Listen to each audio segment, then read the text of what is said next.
You have prayed about some battles for years, yet they still cling. Addictions, nightmares, anger, fear, generational curses. And you quietly ask, why will these demons not leave my life? Something in your spirit tells you this is more than ordinary struggle. You remember Jesus' words, this kind does not go out except by prayer and fasting.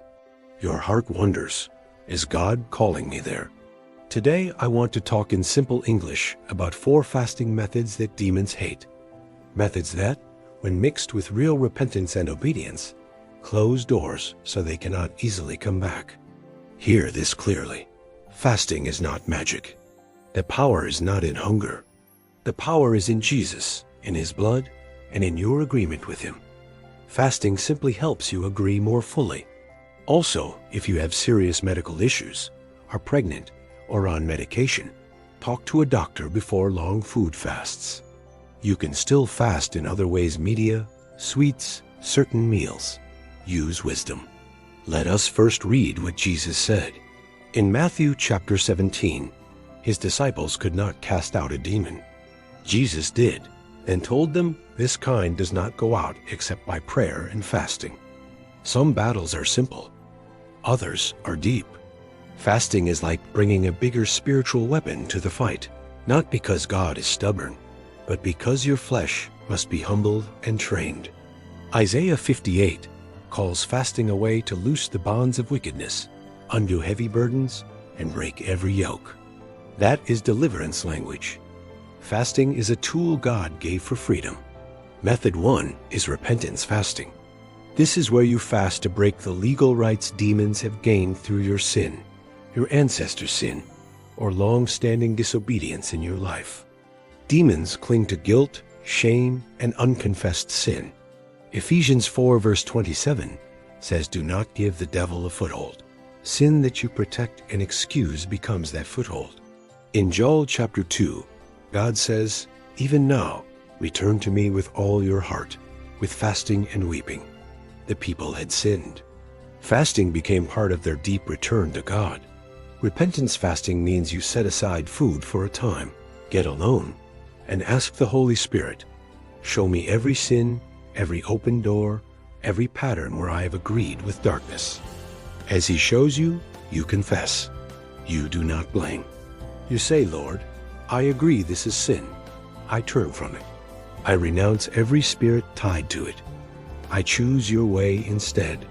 While fasting, you may confess sexual sin, occult involvement, unforgiveness, bitterness, lies, addictions, abortions, theft, anything the Spirit highlights. You bring it all to the cross. 1 John chapter 1 verse 9 promises, if we confess our sins, He is faithful and just to forgive and cleanse us from all unrighteousness. Cleansed ground is closed ground to demons. In this method, you also break generational sign.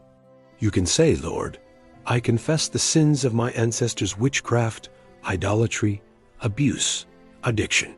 I renounce their covenants. I break these ties in Jesus' name. Repentance fasting destroys the root under many demons. When legal rights are gone, deliverance becomes much easier. And if you keep walking in obedience, those spirits cannot legally just move back in. Method 2 is consecration fasting. Consecration means setting yourself apart to God.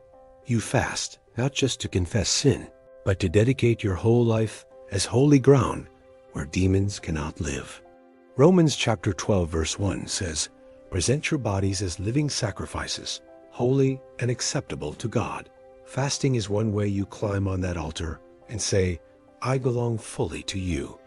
In Daniel chapter 1, Daniel refused the king food, choosing a different diet for consecration. That fast set him apart, and God gave him 10 times more wisdom than others. Consecration fasting might look like a 3-day, 7-day, or longer partial fast, where you focus on worship, holiness, and surrender. You ask God to burn away compromise and mixture. As you fast this way, you remove anything in your life that grieves the Holy Spirit. Toxic relationships, occult items, filthy entertainment, secret chats. You clean house spiritually. 2 Corinthians 7 verse 1 says, "Let us cleanse ourselves from all filthiness of flesh and spirit, perfecting holiness in the fear of God." Fasting helps you do that with focus. Demons thrive in unholy atmospheres. When you consecrate your body, mind, and home to God, you make it uncomfortable for unclean spirits. They hate holiness. Your consecration becomes a protective wall. This method does not only break their hold, it also sets a new standard. You say, "From now on, my eyes, ears, and mouth are consecrated. I will not feed demons with my choices." Method 3 is breakthrough fasting. This is when you fast specifically for stubborn, long battles, generational curses, deep strongholds, or heavy witchcraft attacks over your life. In Daniel chapter 10, Daniel fasted for 21 days. An angel later told him a demonic prince resisted in the spirit realm. His persistence in fasting was part of that heavenly battle. Breakthrough fasting is serious. You might do a 3-day Esther-style fast, or a 21-day Daniel fast, or regular extended fasts under God leading. The focus is one or two big issues. You pray, "Lord, I am fasting for breakthrough in this area: pornography, anger, fear, barrenness, family bondage, regional witchcraft. I stand on your promises until I see movement." While fasting, you also do warfare prayers. You use Scripture as a sword. You declare, "Whom the Son sets free is free indeed."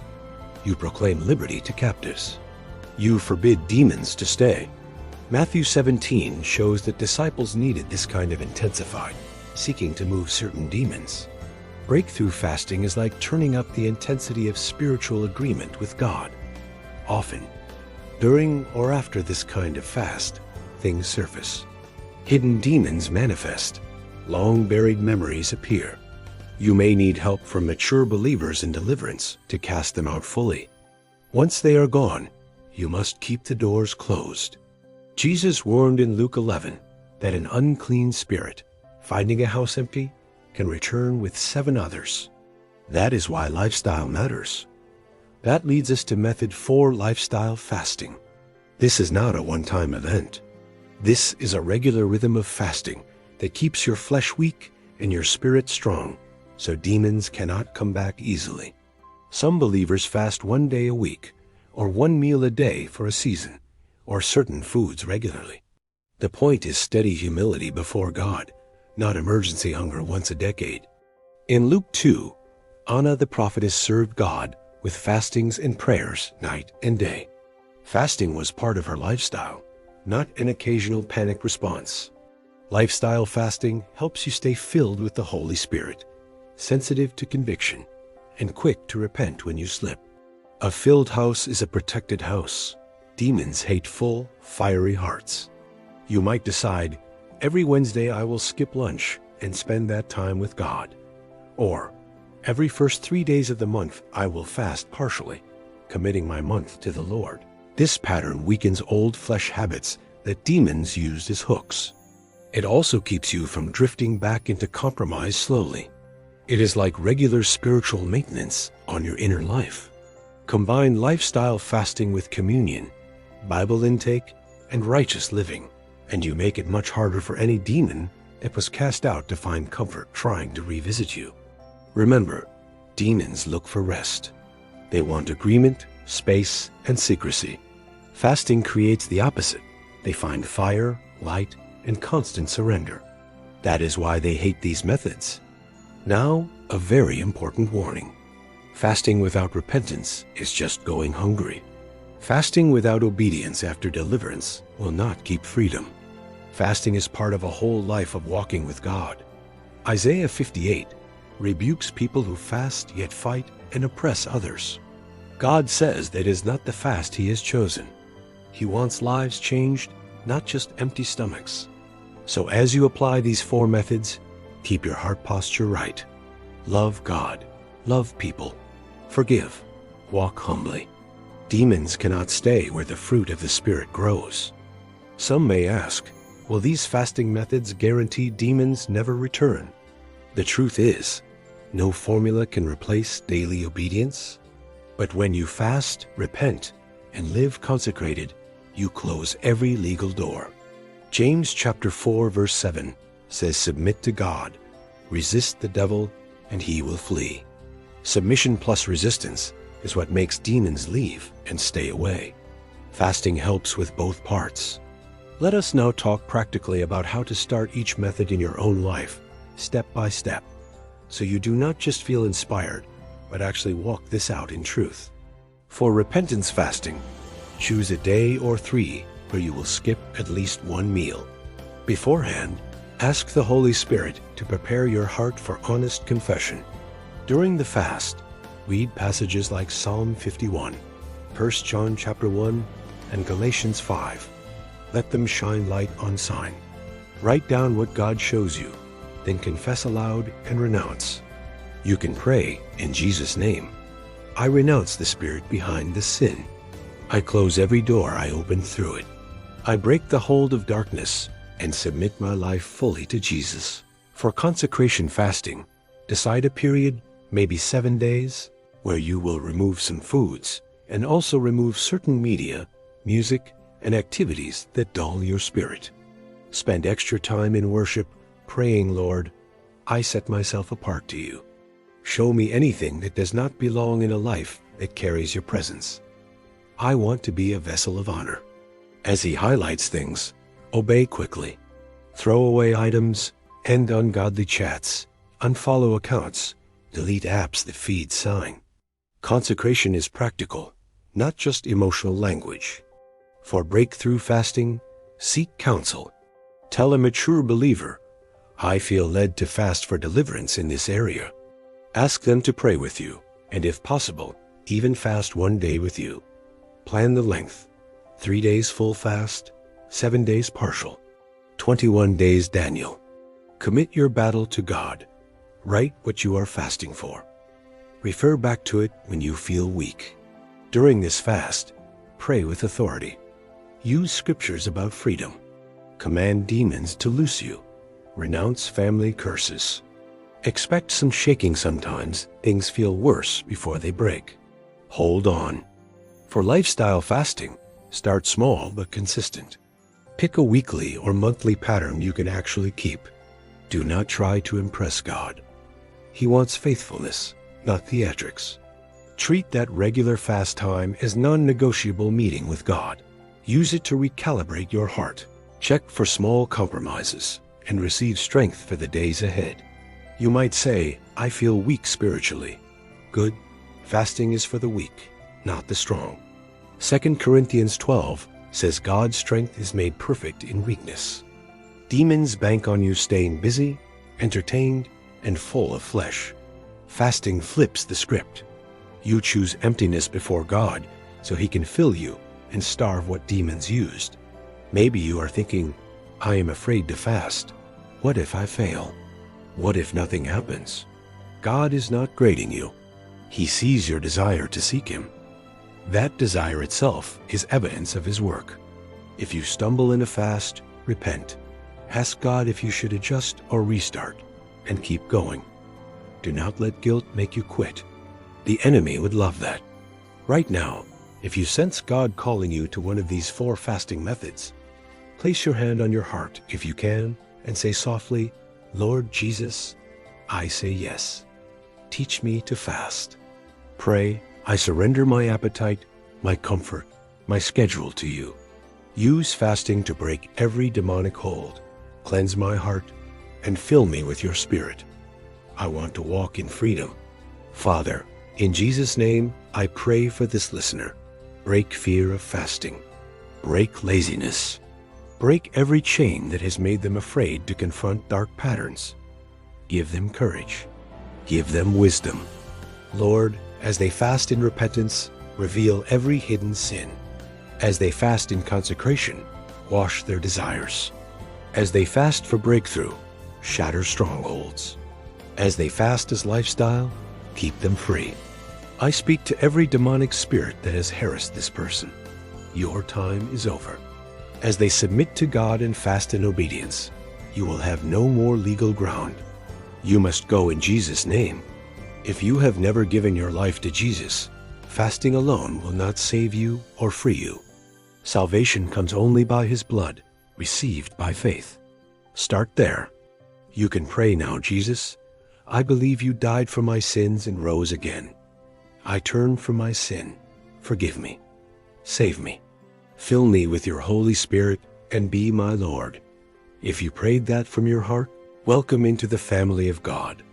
Now your fasting will be guided by His Spirit, not by fear or religion. For believers, your next step is to choose one method to begin this week. Do not try all four at once. Ask the Holy Spirit, which do you want me to start with now? Write it down. Set a date. Prepare physically and spiritually. Ask a friend to check on you. Tell them, I am fasting for this reason. Please pray and encourage me. Understand that deliverance is often a process. Fasting is part of that journey. Some demons leave instantly. Others leave layer by layer as lies are replaced by truth in your mind. Keep renewing your mind. Romans 12 says be transformed by renewing your mind. Read scripture. Listen to sermons. Fill your house with worship. Fasting plus truth is deadly to strongholds. Also remember to rest. Fasting can reveal emotional exhaustion. Take time to sleep, walk, and be quiet before God. He heals not only demons, but also deep soul fatigue. If this message helped you, share it with someone battling demons, addictions, or deep cycles. Sometimes all they need is to know there is a higher gear in spiritual warfare. In the comments, you can write, I will fast, or name the area you are seeking freedom in. That public step invites others to agree with you in prayer and gives you courage. May your fasts be marked by God's presence, not just empty hunger. May you see demons flee, habits break, and your heart burn with fresh first love for Jesus. May your home atmosphere change as you fast and clean out whatever grieves the Spirit. May your children and family feel peace like they never felt before. May you move from being chased by demons to chasing them out of others' lives, as God trains your hands for war and your fingers for battle in the spirit realm. Above all, keep your eyes on Jesus. He is the deliverer. He is the one demons truly fear. Fasting is simply your yes to walk closer with Him in the battle. When you feel weak, remember He fasted 40 days for you, confronted Satan, and overcame. You are fasting with someone who already won, not trying to win alone. May the Lord bless you and keep you, make His face shine upon you, and give you peace in every step of your fasting journey and deliverance process. Do not be discouraged by small beginnings. Even short fasts done in faith move heaven and shake hell. Heaven records every sacrifice of love you make in secret. One day you will see how many demons had to leave quietly because you chose to fast and pray when God nudged you, even when no one else knew. Until then, keep saying yes, keep humbling yourself, keep resisting the devil. As Scripture promises, he will flee from you when you stay submitted to God. I bless your appetite to hunger more for God than for food, your mind to love truth more than lies, and your body to be a temple for the Holy Spirit, not a playground for demons. Let your life preach this sermon without words, that Jesus still sets captives free, still uses fasting and prayer, and still raises up believers who walk in purity and authority. If you sense God leading you, pause this video now, find a quiet place, and tell Him your plan. Do not wait. Delayed obedience often becomes disobedience. Move while the call is fresh. In Jesus' mighty name, may these 4 fasting methods help you destroy demonic strongholds, close every open door, and live a life where the enemy has no place to return. Amen.